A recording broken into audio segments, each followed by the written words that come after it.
Hi everyone, this week I wanted to take some time to talk to you about the language that we use to talk about violence and gendered violence, and specifically violence against women. For a lot of this I'm taking it from Gwen Hunnicutt's book about gendered violence and ecofeminism, and I will leave a full reference to that book below because most of these ideas are credited to her. So I wanted to make this video because obviously we've been talking about violence against women a lot recently in our everyday conversations, in the media, on social media, and the term we do seem to be using is violence against women. And I really want to recognise that this term is super important, and it was a massive achievement of second wave feminism. It's popularly known from that movement and it is really important, but we do have better language to talk about this now. And I just maybe wanted to suggest a change for you if you're talking about it with people. The reason for this is that violence against women perpetuates a lot of really damaging binaries. So this is kind of two things that are pitted against each other and are seen as polar opposites. So the main one is obviously the gender binary. It pits women against men.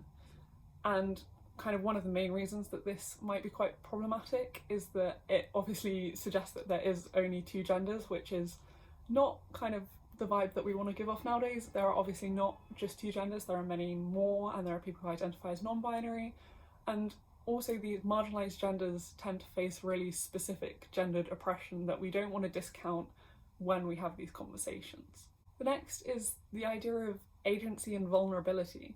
So in the phrase violence against women, it's the men who are doing something. The women are the receivers of the action, they're the object that the action happens to, and the men are the people who get to do the action. This is problematic because it suggests that women don't have any agency, that they are not able to take action themselves, and it sort of reinforces that stereotype of women being subordinate. And finally, another binary that it reinforces is the perpetrator and the victim. Violence against women suggests that all women are victims and all men are perpetrators. Obviously we have the stats and we know that to a large extent a lot of women are victims of a lot of gendered violence, but it also is not necessarily that useful when we want to talk about it in a more theoretical way.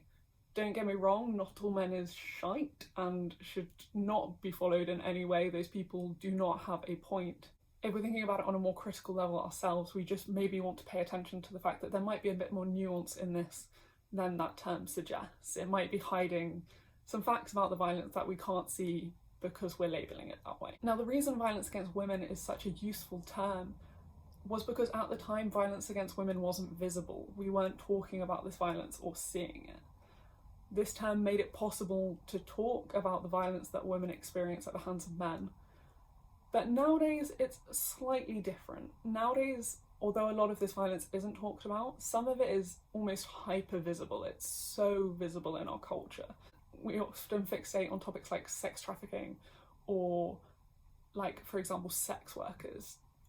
Our society loves to talk about these things and takes great pleasure almost in talking about the violence that women face.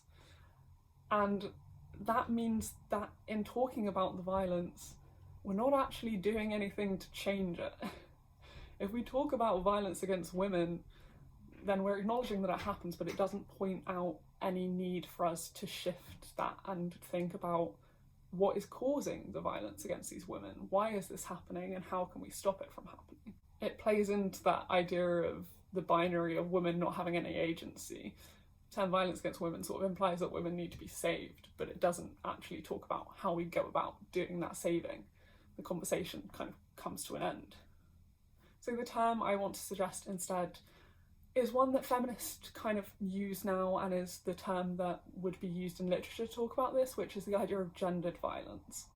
Kind of the main principle of why gendered violence is quite useful is because violence doesn't take place outside our societal constructions. When violence occurs, it occurs within the patriarchal system that we live in, it occurs within the gendered system that we exist within.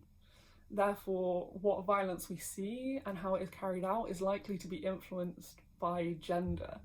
And by looking at violence from this specific approach, we can see more complicated systems at play that aren't shown just with the term violence against women. When we think about violence against women in this way, we actually see how some violence that men experience and some violence that non-binary people experience, or queer people in general experience, often comes from the same roots as the violence against women. There's a core underlying misogyny that fuels a lot of this violence.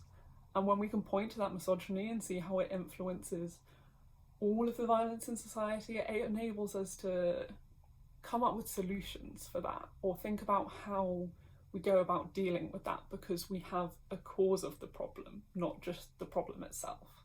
This shifts the focus, so instead of just looking at the problem and the victim, we kind of turn our attention to what's causing it and stop and think, hang on a minute, if misogyny is what's causing this violence against women, why are we not doing more to tackle the misogyny itself?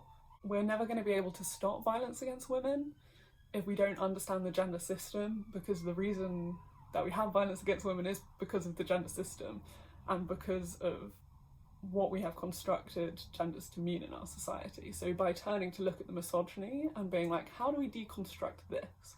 How do we deal with this problem? It enables us to search for more solutions. It's more productive than the term violence against women, because suddenly we have somewhere to aim our energies and our attention and our anger towards. And I think people might find that helpful. Obviously, it's completely up to you how you use these terms, and it's whatever feels like the right thing for you, but it's just something to think about in these discussions. I don't want to talk too much about the rest of what's been going on, because I think everyone else has probably said it a lot better than I can, and I don't have anything to add. This is just something I noticed along the way. I don't know when I'll see you next, but hopefully it will be for something slightly more upbeat, potentially, and I hope everyone stays safe until then.